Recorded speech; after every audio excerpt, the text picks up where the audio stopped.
Hello students, we have discussed parallel lines and transversal in the previous session.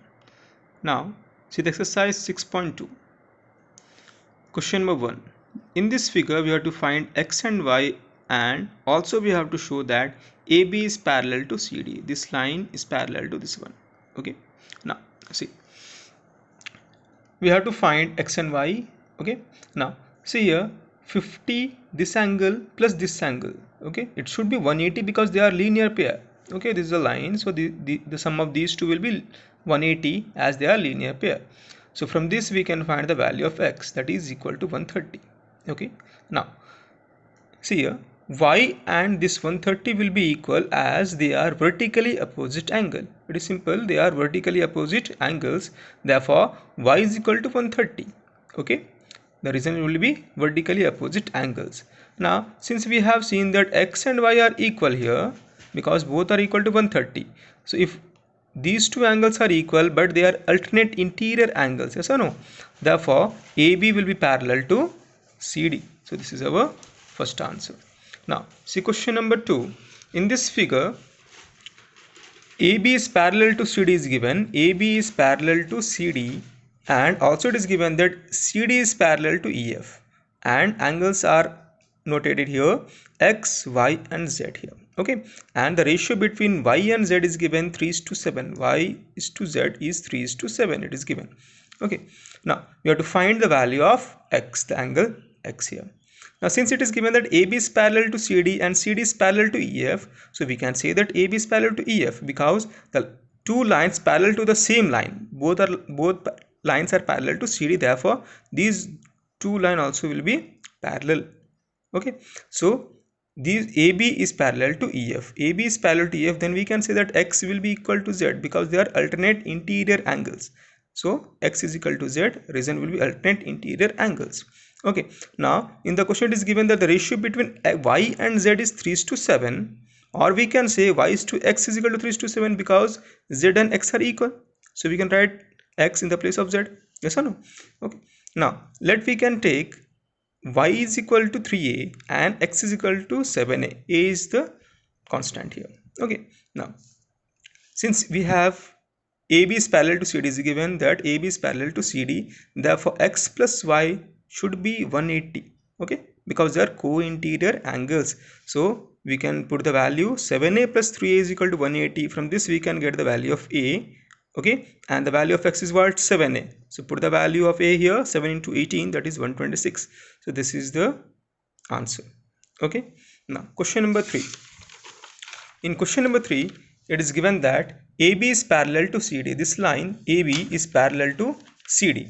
Okay, and one more thing is given, angle GED is 126. This whole is 126. So we have to find three angles: AGE, this one AGE, okay, and GEF. Next one is what? GEF, and third one is FGE, this one. Okay, now see here, if these two lines are parallel, similarly we can say that this angle is equal to this angle because they are alternate interior angles. So AGE is equal to GED, and GED is 126, therefore AG is equal to what? 126. Okay, the first one is 126. Next, GED, this one GED.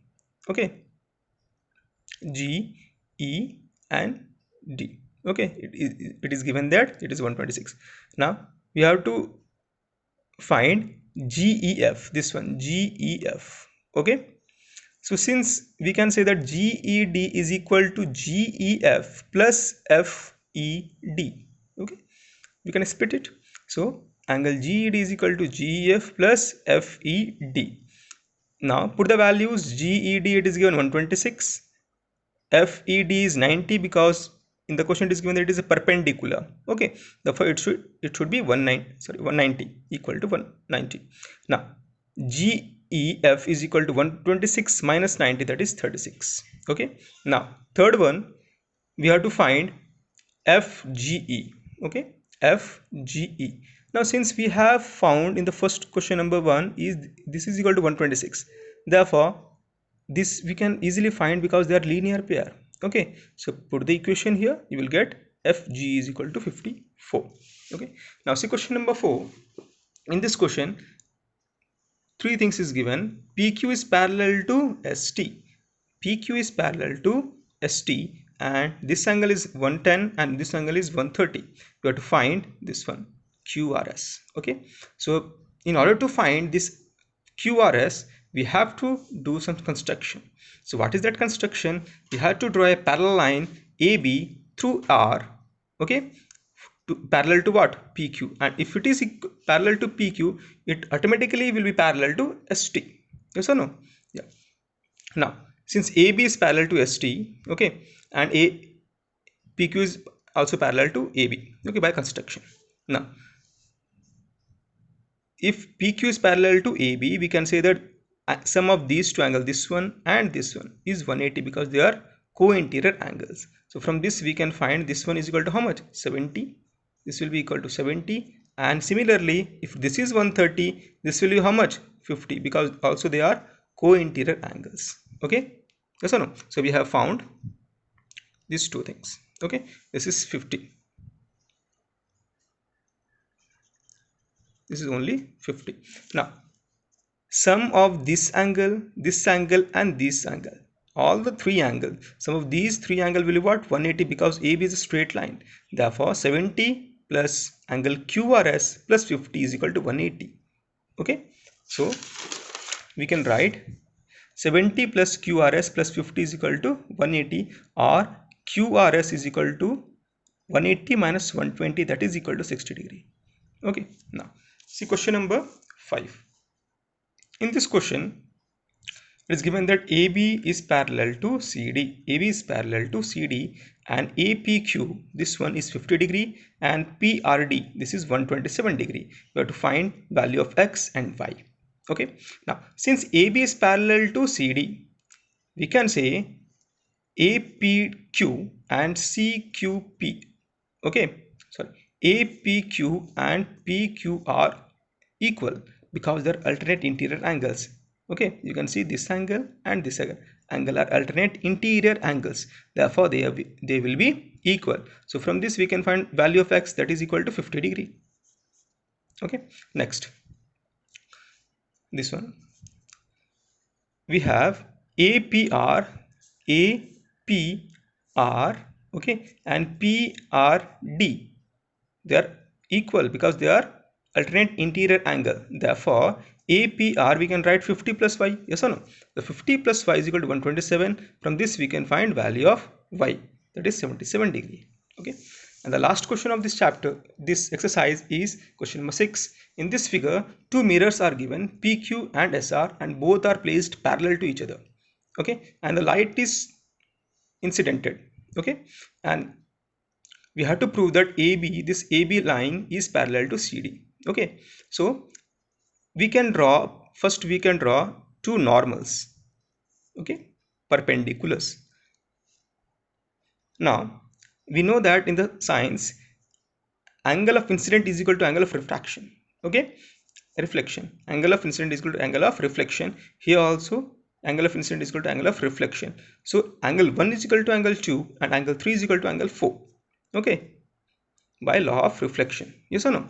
Now since BE and CF are perpendicular on parallel lines, this is 90 degree, this is also 90 degree, okay, on the parallel lines, therefore BE is parallel to CF, okay, and BC is the transversal. Therefore we can say that angle 2 is equal to angle 3 because they are alternate interior angles. Yes or no?